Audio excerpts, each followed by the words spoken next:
Como sobreviver num mundo que vira e mexe e joga sujo, sem perder a pureza do coração? Pois é, hoje a gente vai destrinchar um dos conselhos mais brilhantes e, vamos ser sinceros, mais paradoxais já registrados no material do Vida Plena com Deus. A ideia aqui é entender como navegar na hostilidade do dia a dia, usando uma estratégia muito inteligente, mas sem jamais corromper a própria essência. É o famoso mandato de Mateus 10,16. Vamos descobrir juntos como essa união, que à primeira vista parece humanamente impossível, funciona de um jeito extraordinário na vida real.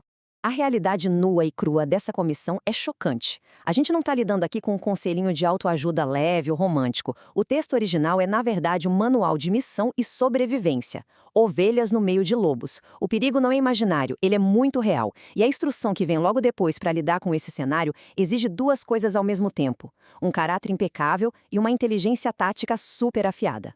Isso nos leva àquela grande pergunta que baseia todo esse paradoxo formidável. Pensa bem, é como tentar fundir a criatura mais sorrateira da natureza com a mais dócil. Biologicamente falando, soa absurdo, né? Mas existe uma tensão gloriosa estabelecida aqui.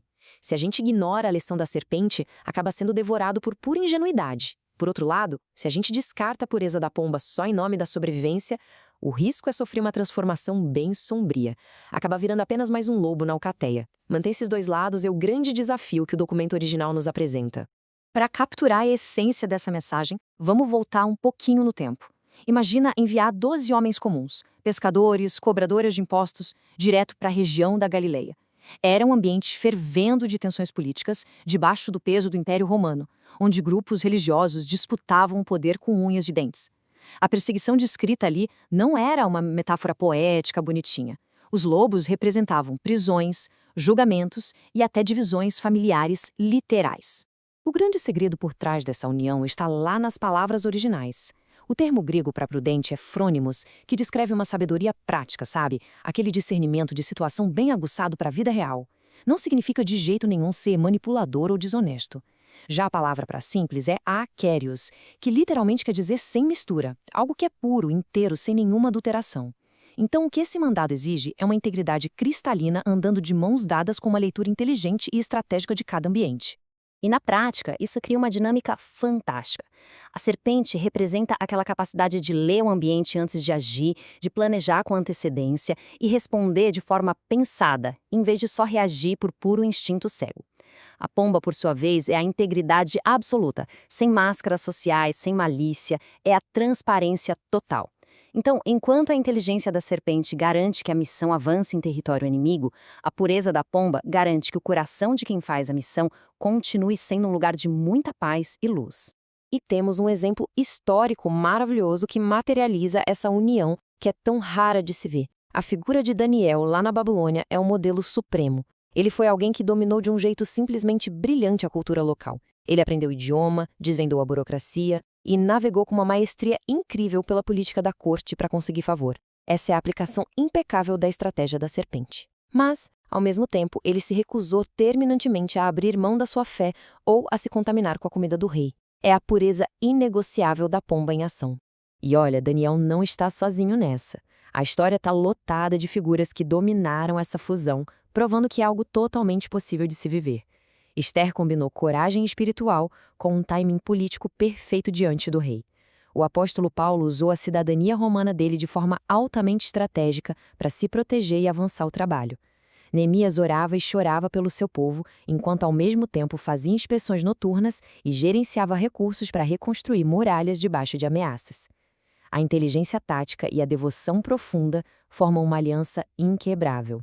Claro que, no mundo real, nas empresas, na sociedade e até dentro de casa, existem armadilhas.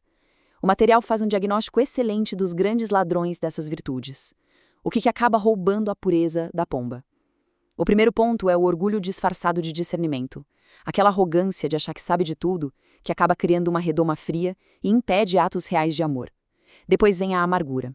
Um chefe ruim ou uma traição podem endurecer o coração, mantendo a eficiência da pessoa, mas destruindo toda a sua doçura. E, por fim, o perigo sutil do comprometimento gradual, aquelas pequenas vistas grossas éticas no trabalho, justificadas por resultados maiores. Agora, do lado oposto, também existem armadilhas letais que roubam a sabedoria da serpente. A primeira é a ingenuidade espiritual, aquela criança meio equivocada de que só ter boas intenções vai magicamente blindar alguém contra consequências desastrosas. Em seguida, a passividade religiosa, que é sentar, cruzar os braços, não fazer absolutamente nada e esperar que tudo se resolva sozinho, sem plano nenhum. E preste muita atenção nesta última. O medo de parecer mundano. Isso faz muita gente rejeitar ferramentas modernas de liderança ou de comunicação eficiente, como se ser um profissional incompetente fosse sinônimo de virtude. Não é. Então, como a gente cultiva a pomba e a serpente no nosso dia a dia? O estudo aponta 5 práticas fundamentais e superacionáveis. Número 1, buscar diariamente uma conexão profunda com Deus. Número 2, estudar minuciosamente o seu ambiente para saber exatamente como agir. Número 3, e olha, muita atenção nesse aqui, praticar o silêncio estratégico, saber a hora certa de não falar ou de não reagir é uma arte tremenda. Número 4. Construir relacionamentos genuínos baseados em integridade e não em interesses. E o passo número 5. Aprender rapidamente com os próprios fracassos e seguir em frente. Tudo isso culmina de um jeito extraordinário na personificação absoluta desse tema. Olhando para a vida de Jesus registrada no material, a gente vê o paradoxo ganhar vida de uma forma que enche os olhos. Como a pomba, vemos o curador. Aquele que chora em público junto com quem sofre, demonstrando uma transparência visceral que não estava nem aí para aplauso político. Mas, com a mesmíssima intensidade, como a serpente, ele lia as intenções escondidas nos corações. Sabia a hora exata de recuar das multidões manipuladoras e usava um silêncio estratégico brilhante para desarmar as armadilhas e as falsas acusações das autoridades. Mas sabe qual é o ponto mais profundo dessa análise toda?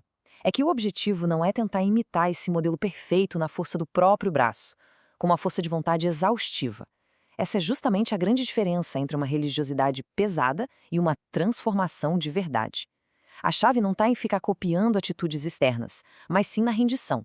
É permitir que a essência espiritual opere de dentro para fora, mudando os instintos de uma forma totalmente orgânica e libertadora. E é exatamente isso que vemos lá na Carta aos Gálatas, no capítulo 2, versículo 20.